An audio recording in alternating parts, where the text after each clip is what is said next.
Hello, मैं doctor Chandrakant पिंपड़े, मैं GHI educational institute की तरफ से आपसे बात कर रहा हूँ।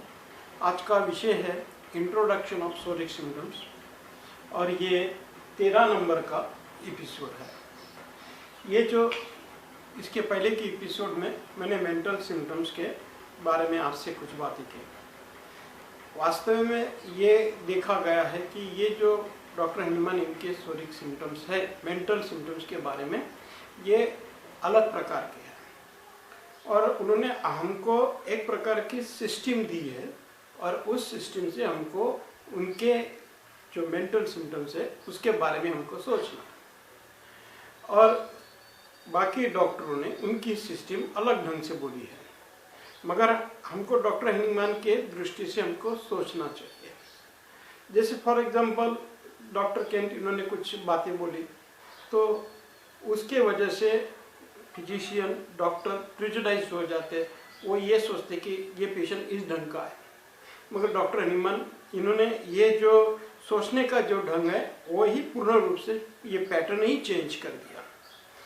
वो पैटर्न इस ढंग से किया कि उन्होंने 14 सोरिक सिम्टम्स में ये सारे मेंटल सिम्टम्स कवर अप किए और हर एक सोरिक सिम्टम्स आपको एक पर्टिकुलर डायरेक्शन देता है, एक दिशा देता है आपको सोचने के लिए।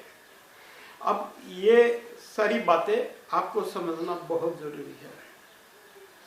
उसके समझे बगैर आपको डॉक्टर हनीमैन इनके मेंटल सोरिक सिम्टम्स ध्यान में नहीं आएंगे।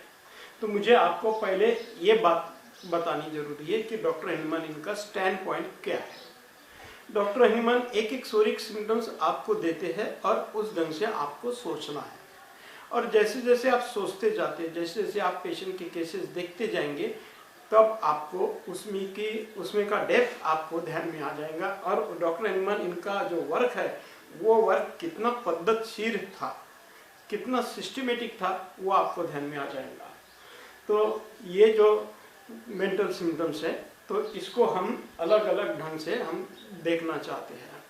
ये जैसे मैंने इसके पहले के एपिसोड में आपसे कुछ बातें की कि जैसा ये मेंटल सिम्टम्स है, ये मेंटल सिम्टम्स साइकिक सिम्टम्स है, ऐसे दृष्टिकोण से आपने मत चलना।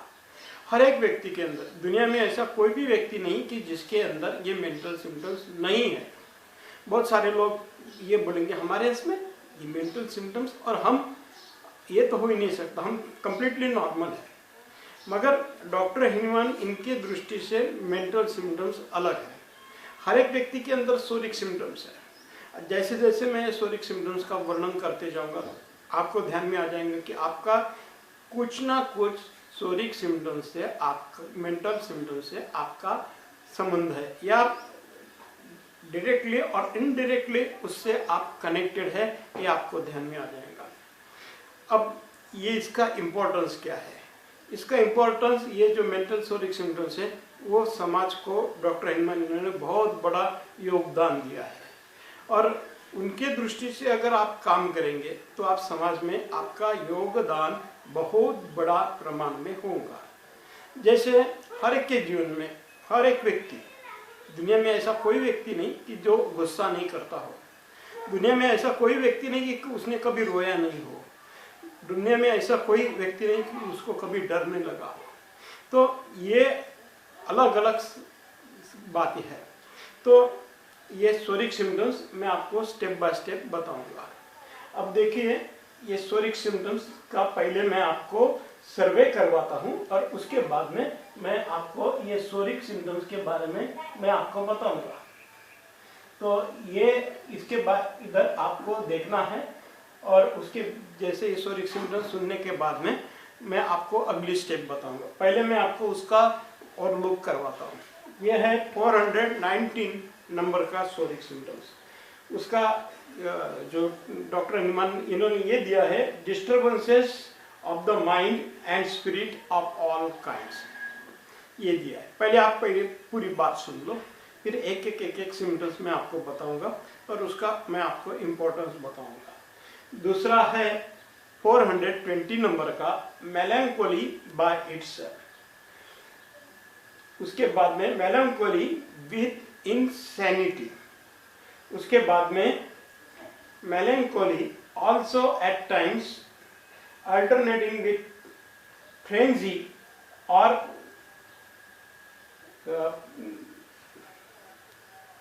ये है। पर उसके बाद में melancholy and hours of rationality, ये सोरिक सिम्टम्स है। ये जो मैंने आपको अलग अलग इसमें बोल के बताए, तो ये 420 नंबर का सोरिक सिम्टम्स है।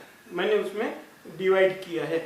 तो पहला डिवाइड ये किया है कि मेलंकोली बाय इटसेल्फ, दूसरा दिया है मेलंकोली विथ इंसैनिटी, तीसरा दिया है मेलंकोली अल्टरनेट विथ फ्रेंजी, और उसके बाद में चौथा दिया है मेलंकोली हावर्स ऑफ रैशनैलिटी, ये दिया है। तो ये डॉक्टर एनिमन इनका 420 नंबर का सोरिक सिम्टम्स है। उसके बाद में 421 नंबर का सोरिक सिम्टम्स है anxious operation early on awakening, और 422 नंबर का सोरिक सिम्टम्स है anxious operation in the evening after going to bed. उसके बाद में 423 anxiety several times a day with or without pains or at a certain hours of the day or of the night. Usually the patient then finds no rest but has to run hither thither and often falls into perspiration. बाद में 424 का है melancholy palpitation anxious causes her at night to awake from sleep। फिर 425 का है mania of destruction। उसके बाद में 426 का है weeping mood, they often weep for hours without knowing a cause for it। फिर 427 का है attacks of fear, for example fear of fire, of being alone, etc etc। उसके बाद में 428 नंबर का सोरिक सिम्टम्स है attack of passion resembling frenzy, ये 28 number का है 428। और उसके बाद में 429 फ्राइट कॉज्ड बाय नीरेस्ट ट्रैफल्स, ये 429 नंबर का सोरिक सिम्टम्स है। और उसके बाद 30 नंबर का डिसइंक्लिनेशन टू वर्क, ये सोरिक सिम्टम्स है।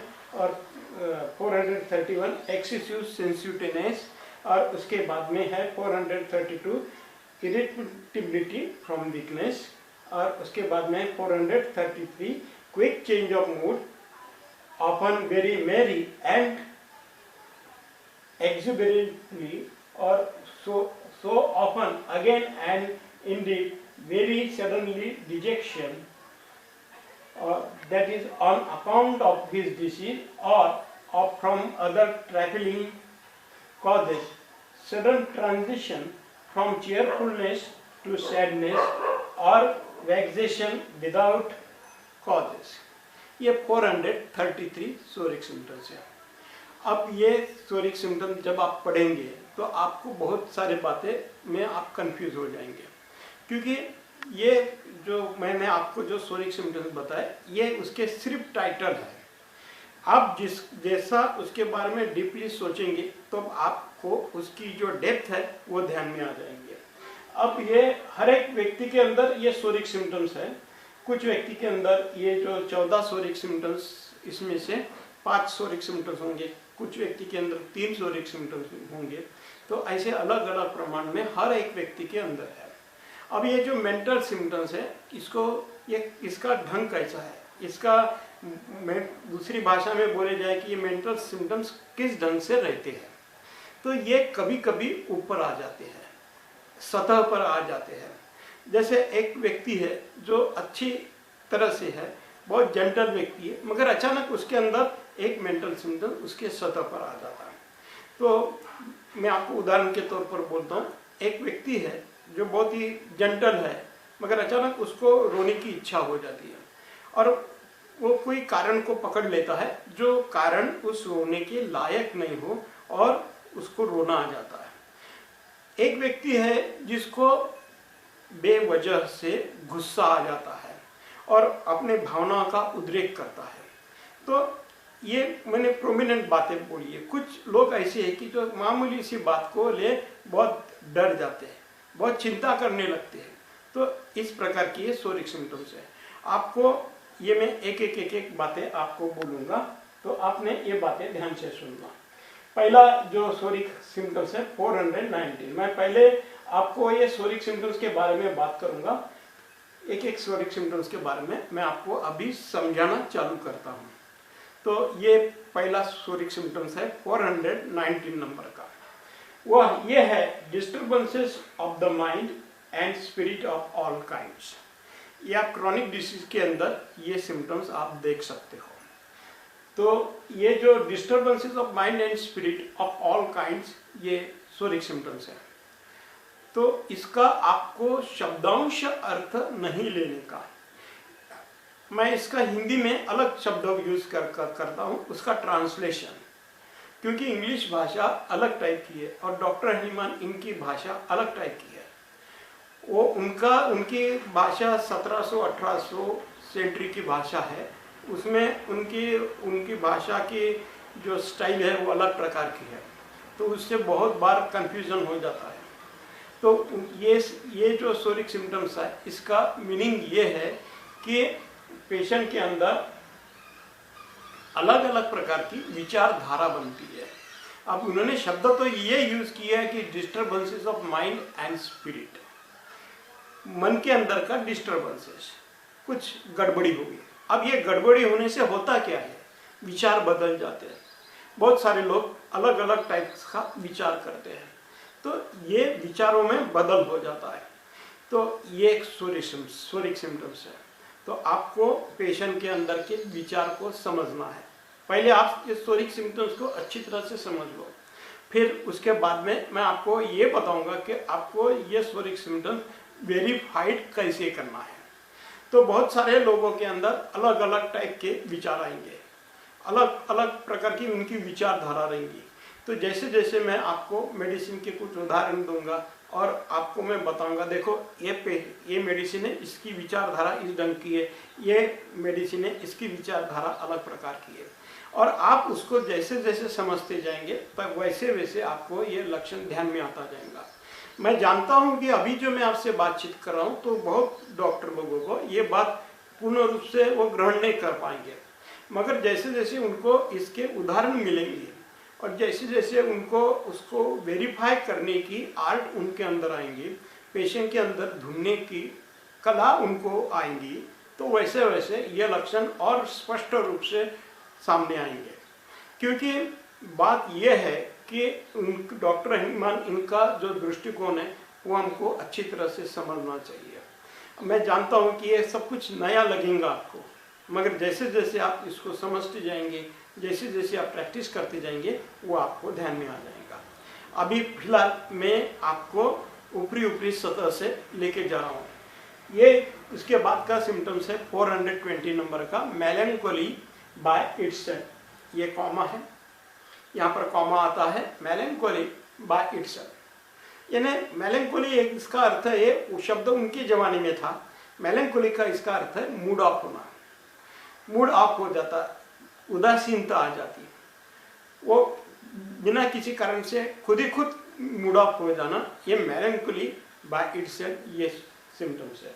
और उसके बाद में मेलैंकोली विथ इंसैनिटी, यानी एक प्रकार का उसको जो दुखी होता है जो पेशेंट, उनके उसके बर्ताव में एक प्रकार के पागलपन की एक छवि प्रकट होती है।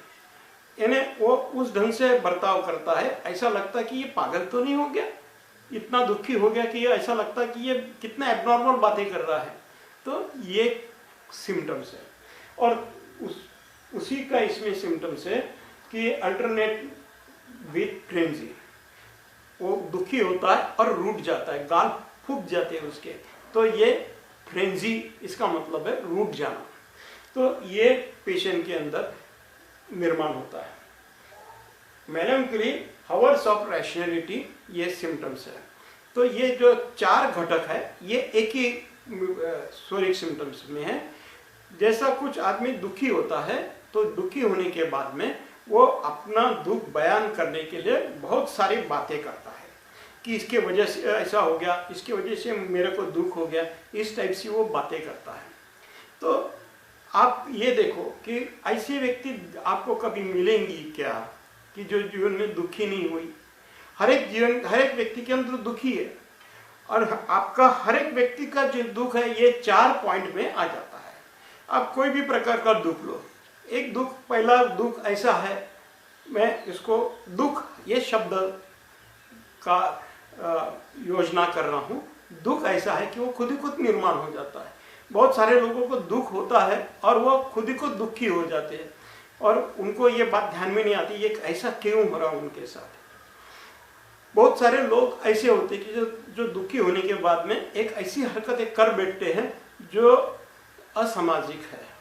वो दुखी होने के बाद विचित्र व्यवहार करते हैं, जो हमको पटता नहीं है, इस प्रकार का विचार वो करते हैं, उस ढंग का वो व्यवहार करते हैं। दुखी होने के बाद में वो रूठ जाते हैं, उनके गाल फूक जाते हैं, वो बात करना नहीं चाहते, वो समाज में मिक्स होना नहीं चाहते।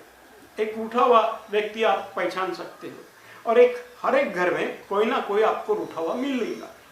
आपको उसका अनुभव कैसा रहेगा, क्या रहेगा, ये बताने की जरूरत नहीं। आपके आजू बाजू आप देख सकते हो वो रूठे हुए लोग कैसे हैं। आपके फैमिली के हर मेंबर में ये रूठना, ये बात स्वाभाविक है। फिर छोटा बच्चा भी रूठता है, एडल्ट एज का आदमी भी रूठता है, और बूढ़ा व्यक्ति भी, जो वृद्ध व्यक्ति है वो भी रूठ सकता है। तो आपको ऐसे रूठने के अलग अलग आपको प्रकार दिखाई देंगे।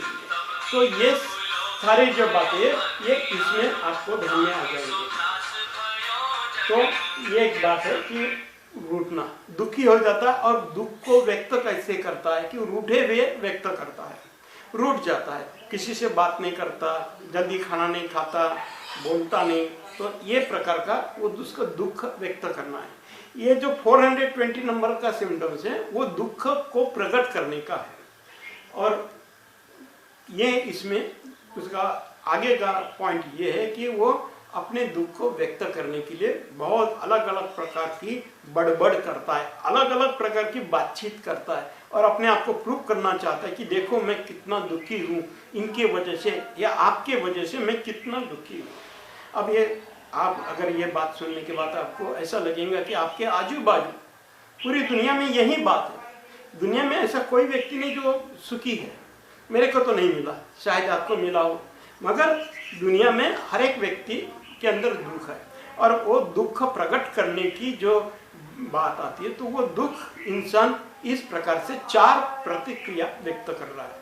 ये जो 420 नंबर का सिम्टम्स है, ये दुख व्यक्त करने की प्रतिक्रिया है।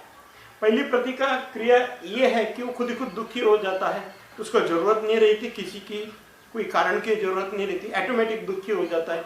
बहुत सारे लोग आपने देखे होंगे, शाम हो गई तो दुखी हो जाते, मूड ऑफ जैसा दिखता है उनका। आपको ऐसे हजारों लोग दिखेंगे, आपके आजू बाजू सब है, शायद आप भी उसमें से हो, ये भी हो सकता है। जैसे बहुत सारे जिनको मूड ऑफ होने के बाद में वो हरकतें करते हैं, आपको मालूम है। किसी को मूड ऑफ हो गया वो बाहर जाएंगे, ड्रिंक लेके आएंगे, किसी को मूड ऑफ हो गया वो सिगरेट पीना चाहेंगे, गुटखा खाने की कोशिश करेंगे। ये है क्या?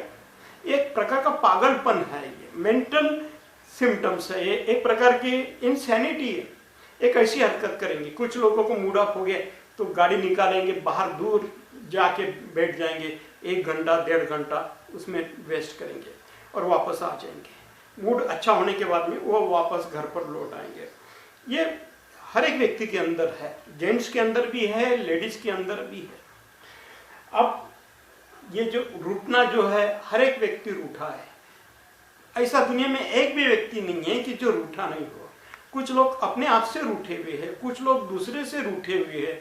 बहुत सारे लोगों के अंदर अगर आप उनका माइंड को खोल के देखेंगे तो आपको ध्यान में आ जाएगा वो आपके अंदर भी, अगर आपका माइंड खोल के देखेंगे, ऐसी कोई सुविधा हो कि मैं आपका माइंड खोल के देखूं, तो मुझे मैक्सिमम हर एक व्यक्ति के अंदर ये रूठना दिखेगा।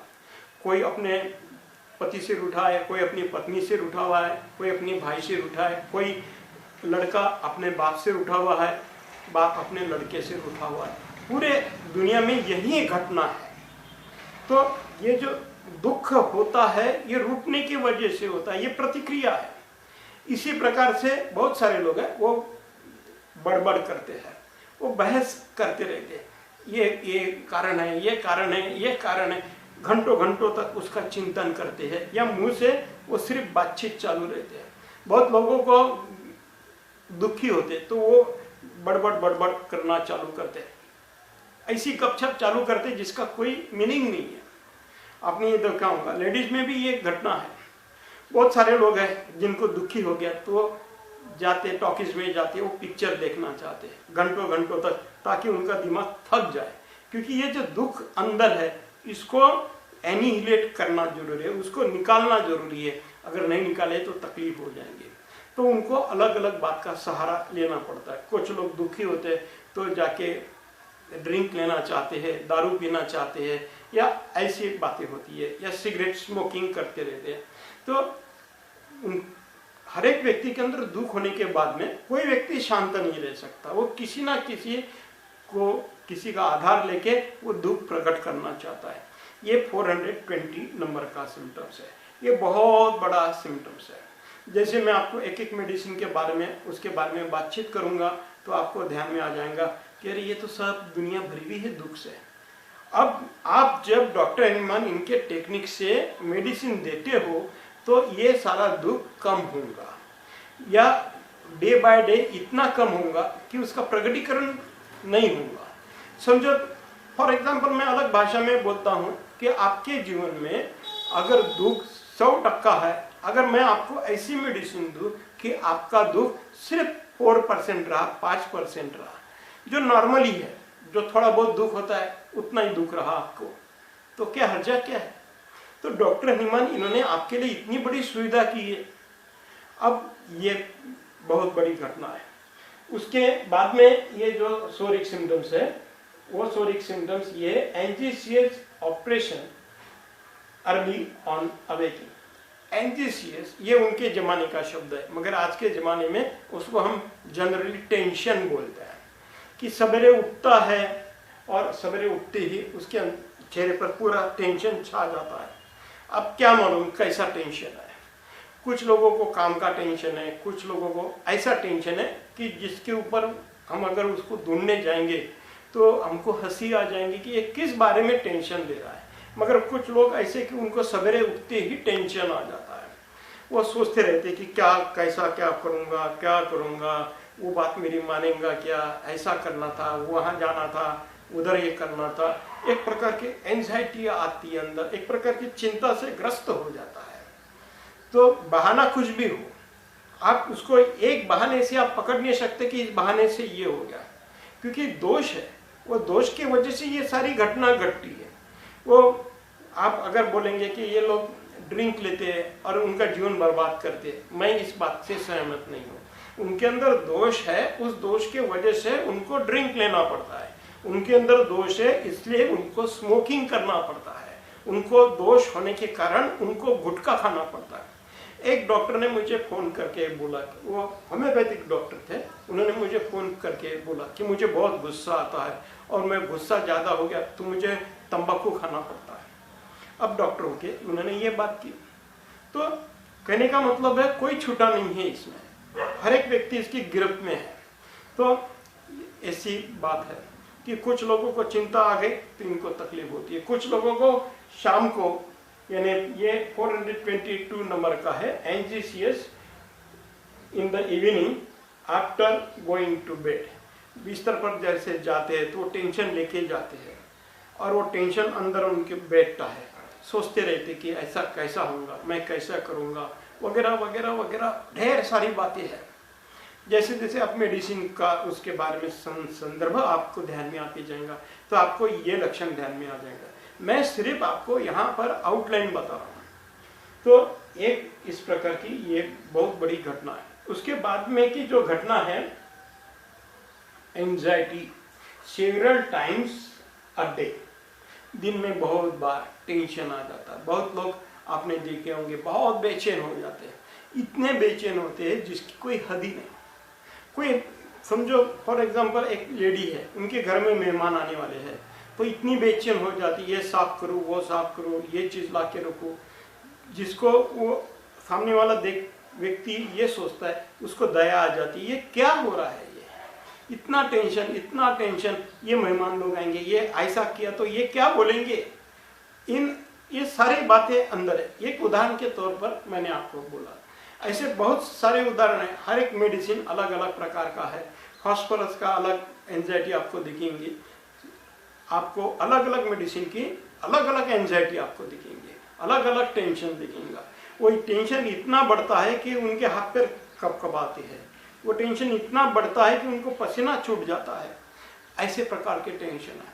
और बहुत सारे लोगों को, मेरा एक डॉक्टर दोस्त था, उनको जब परीक्षा रहती थी तो वो परीक्षा खत्म होने तक वो सो नहीं पाते थे। बात कुछ भी नहीं, सब कुछ स्टडी हो चुका है, मगर वो सो नहीं पाते थे। वो बिस्तर पर जाते थे मगर वो सो ही नहीं पाते।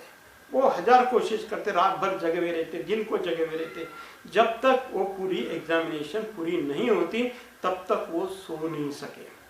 ऐसा हर साल मैंने उनको देखते रहा कि वो हर साल रात दिन जगते रहे। पढ़ने के बावजूद भी, पढ़ाई होने के बावजूद भी फिर से एक बार पढ़ रहे, फिर से एक बार पढ़ लिए। वो अपने आप पर भरोसा नहीं कर सकते थे कि मैंने पढ़ाई की, मेरे को याद है। इस बात के ऊपर उनको खुद के लिए भरोसा नहीं था। तो आप सोच सकते हो बहुत सारे लोगों के इसमें इस प्रकार का टेंशन आ जाता, इस प्रकार की एंजाइटी आ जाती।